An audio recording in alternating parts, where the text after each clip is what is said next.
Class fifth. काल आपण थोडक्यात अँगलचे टाईप्स ऑफ अँगल्स ठिकाणी आपण स्टडी केले होते. त्यामध्ये ॲक्यूट अँगल्स, त्यानंतर राईट अँगल्स, त्यानंतर obtuse angle. Okay, acute angle म्हणजे लघुकोन which angles have measure less than 90 degree. That angles are called acute angle. ज्या कोणाचे माप 90 अंशापेक्षा कमी असते त्या कोणाला या ठिकाणी लघुकोन असे म्हणतात. त्यानंतर right angle which angles have measure is completely 90 degree. Okay, that angles are called right angle. ज्या कोणाचे माप या ठिकाणी पूर्णतः 90 अंश असते त्या कोणाला काय म्हणायचं ठिकाणी राईट अँगल्स. त्यानंतर होता शेवटचा ॲब्ट्यूस अँगल. ओके, तर ॲब्ट्यूस अँगल म्हणजे which angles have measure is more than 90 degree and less than 180 degree. Okay, that angles are called obtuse angle. ज्या कोणाचे माप या ठिकाणी 90पेक्षा जास्त आणि 180पेक्षा कमी असते त्या कोणाला या ठिकाणी काय म्हणतात ॲब्ट्यूस अँगल अशा ठिकाणी आपला म्हणता येते. विशाल कोन म्हणतो आपण त्याला. तर आज आपण दोन गोष्टी ठिकाणी स्टडी करणार आहोत, एक पॅरल लाईन्स आणि एक दुसरं परपेंडिक्युलर लाईन्स. ओके, तर पाहूया आपण सर्वप्रथम पॅरल लाईन्स.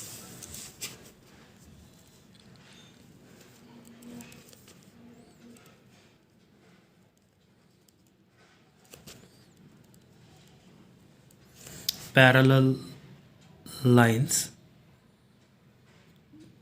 समांतर रेषा म्हणतात त्याला.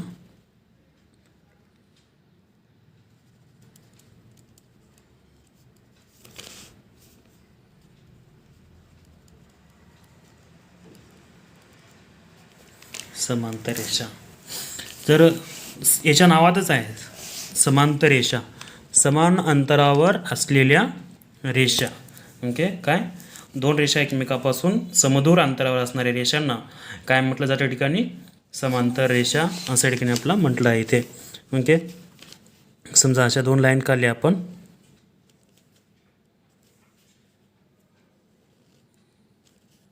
तर यांचं अंतर इथून इथपर्यंत कुठेही घेतला तर समान आहेत आणि ह्या दोन रेषा एकमेकाला काय करत नसतील, छेदत नसतील, छेदून घेत नसतील तर त्यांना काय म्हणतात ठिकाणी समांतर रेषा अशा ठिकाणी आपला म्हणता येते. ओके, तर समान अंतरावर असणाऱ्या रेषांना which line have equal distance. म्हणजे दॅट लाईन्स आर कॉल्ड पॅरल लाईन्स. ओके, कोणत्या lines which line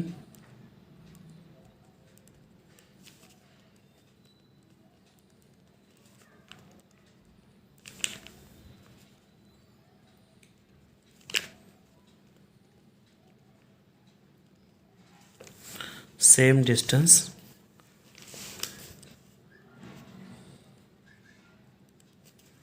that lines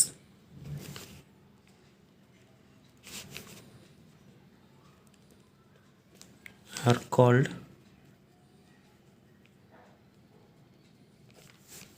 parallel line. समान अंतरावर असणाऱ्या रेषांना समांतर रेषा असे म्हणतात. समान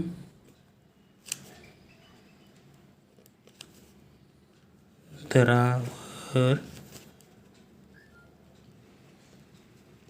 असणाऱ्या रेषांना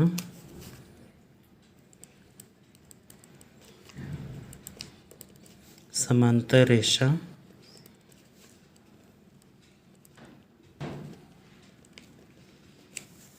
असे म्हणतात.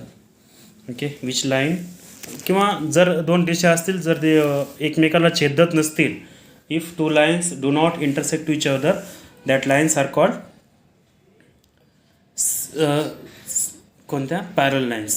ओके, एकमेकांना न छेदणाऱ्या रेषांना समांतर रेषा असे म्हणतात. ओके, आता याचं उदाहरण बरेच काही एक्झाम्पल पाहता येते तुम्हाला. तर तुम्ही लॅडर पाहिलात का हो, शिडी चढताना त्याच्या प्रत्येक जे स्टेप आहेत ते एकमेकाला समांतर असतात, बरोबर आहे ना. आपण जे पाय ठेवून चढतो एखाद्या शिडी पाहिला अशा तुम्ही चढताना, किंवा तुमच्या जे विंडोच्या सळ्या असतात, रॉड असतात, ओके आडव्या, ते जे काय रॉड आहेत हे एकमेकाला पॅरल असतात, समान अंतरावर असतात, ते पण समांतर असतात. ओके, तर असे भरपूर सारे उदाहरण या ठिकाणी तुम्हाला सांगता येतात समांतर रेषेचे. ओके, किंवा तुम्हाला शोधून अनेक उदाहरण तुमच्या आजूबाजूला दिसणारे त्यांच्या ठिकाणी तुम्हाला नावं लिहायचे. या ठिकाणी मला 2 पाहिले, स्टेप ऑफ द लॅडर म्हणजे पायऱ्यांचे शिड्यांचे जे काय पायऱ्या आहेत त्याच्या, and rod of the Windows म्हणजे विंडोज जे काय रॉड आहेत होम्स आपल्या घराच्या ठिकाणी जे काय रॉड आहेत ते सुद्धा या ठिकाणी आपला काय पाहता या ठिकाणी पॅरल लाईन्समध्ये या ठिकाणी आपला पाहायला भेटतात, समान अंतरावरती असतात, हे आपला स्टडी करता येते. ओके, त्यानंतर आपला पायाच्या ठिकाणी परपेंडिक्युलर लाईन्स. कोणत्या लाईन्सच्या ठिकाणी?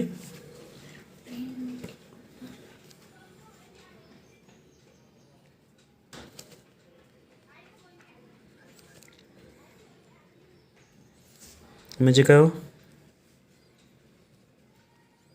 लंबरेषा. कोणत्या रेषा? लंबरेषा. तर या कशा या ठिकाणी आपल्याला पाहता येतात?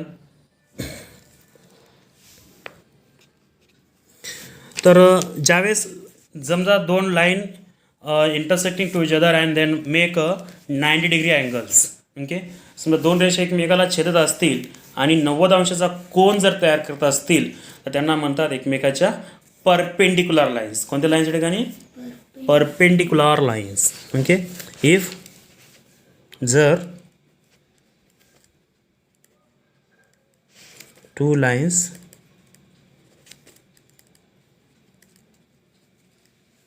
intersecting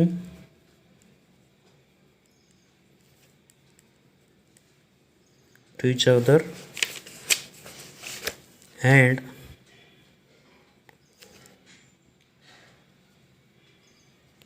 make a 90 degree angles, then that lines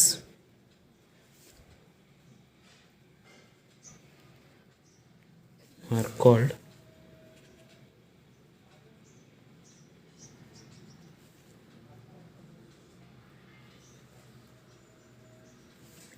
perpendicular line. जर 2 रेषामध्ये जर 2 रेषा एकमेकांना छेदून 90 अंशाचा कोन तयार करत असतील तर त्यांना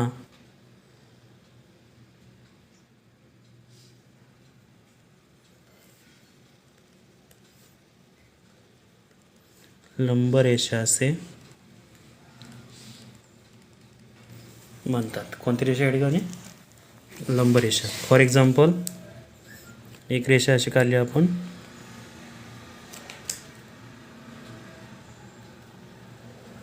रेषा अशी काढली तर इथे हे एकमेकाला छेदल्यानंतर समजा LM रेषा आहे कोणती तरी, तुम्हाला नावाची पण गरज नाही, डायरेक्ट ओळखायचं आहे तुम्हाला. फक्त इथं जर अँगल मोडला जर 90चा येत असेल तर त्यांना म्हणायचं एकमेकाच्या परपेंडिक्युलर लाईन्स. कोणत्या लाईन्सच्या ठिकाणी? Perpendicular lines. असे भरपूर काही उदाहरणं या ठिकाणी आपल्याला सांगता येतात. ओके, आपण तुमच्या ABCD मध्ये असणारा टी पाहता. ओके, अशा प्रकारचं जर या टीला आपण उलटा काढलात तर या लाईनवरती ही रेषा काय ठिकाणी परपेंडिक्युलर आहे. कशा या ठिकाणी? परपेंडिक्युलर आहे, अशा या ठिकाणी आपला पाहता येते. म्हणजे भरपूर सारी उदाहरणं या ठिकाणी. किंवा एखादा पिलर्स आहे, एखादी जमिनीवरती लावलेला खांब आहे लाईटचा वगैरे. ओके, तो जमिनीशी काय असतो या ठिकाणी? परपेंडिक्युलर असतो. अशी जमीन आहे त्याच्यावरती हा आपण खांब लावला तर तो जमीन आणि त्याच्यामध्ये 90 अंशाचा कोन तयार होते. कुठलाही खांब असेल तर किंवा आपले घराचे पिलर असतील, मोठे मोठे स्तंभ असतील, कॉलम असतील, ते सुद्धा या ठिकाणी जमिनीशी काय असं ठिकाणी परपेंडिक्युलर असतात. असे भरपूर सारी उदाहरणं या ठिकाणी तुम्हाला देता येतात. तर मग ज्या रेषा एकमेकांना छेदत नाहीत त्यांना समांतर रेषा म्हणायचे, आणि ज्या रेषा एकमेकाला छेदल्यानंतर 90 अंशाचा कोन तयार करतात त्यांना काय म्हणायचं ठिकाणी? लंबरेषा म्हणायचा. ओके, परपेंडिक्युलर लाईन्स म्हणायचं. ज्यावेळेस एकमेकाला छेदल्यानंतर त्याच्यामध्ये 90 अंशाचा कोन तयार होतो त्याला लंबरेषा असे म्हणतात. तर अशा प्रकारचा हा आपला टॉपिक इथं आज संपलेला आहे. परपेंडिक्युलर लाईन्स आणि पॅरल लाईन्स या ठिकाणी दोन्ही पण झालेले आहे. त्यानंतर प्रॉब्लेम सेट 27 तुम्हाला होमवर्क म्हणून करायचे. ओके, गिव्ह 2 एक्झाम्पल्स ऑफ पॅरल lines you can see in your environment. म्हणजे कुठले तुम्ही पाहत असले तुमच्या सभोवतालचे पॅरल लाईन्सचे उदाहरण तुम्हाला सांगितले 2. मी सांगितले 2 तुम्हाला काय, स्टेप ऑफ द लॅडर म्हणजे शिड्यांच्या पायऱ्या आणि rod of the Windows. Okay, vertical horizontal जे काय असते ते पॅरल लाईन्समध्ये असतात. असं लावून टाकायचे 2. Give 2 example of perpendicular lines you can see in your environment. Okay, याची तुम्हाला इथं बघून वगैरे उदाहरण देता येतात. त्यानंतर किंवा पॅरल लाईन्समध्ये हे सुद्धा येते बघा तुमच्या lines of the notebook on the notebook. Okay, हे प्रत्येकजण काय एकमेकाला परपेंडिक्युलर आहेत, हे सॉरी पॅरल लाईन्स आहेत. Look at the pictures given below and decide the whether the lines given each of the pictures are parallel or perpendicular to each other and write the answer in the box. Okay, दिलेले lines हे पॅरल आहेत का perpendicular तुम्हाला शोधायचं आहे. ह्या line कशा आहेत या ठिकाणी, पॅरल आहेत. ओके, छेदत नाहीत म्हणजे या ठिकाणी पॅरल आहेत. हे परपेंडिक्युलर, हे पॅरल आहेत. ओके, छेदत नाहीत एकमेकाला, हे पॅरल आहेत. ह्या परपेंडिक्युलर, पर म्हणायचं, काय म्हणायचं ठिकाणी अगोदर पर. ओके, नंतर पेन डिक्युलर, परपेंडिक्युलर काय म्हणायचं ठिकाणी, थोडंसं वाचन करायचं काय उठून जास्त, परपेंडिक्युलर. तर अशा प्रकारच्या ठिकाणी आपला वाचन करून सांगता येते. तर अशा प्रकारचा आपला इथं आज टॉपिक संपलेला आहे. उद्या आपला सर्कल स्टार्ट होईल. ओके, हे प्रॉब्लेम सेट करून वाट लावा लगेच आणि हे व्याख्या पण लिहून पाठ करा. ओके, जय हिंद, जय महाराष्ट्र.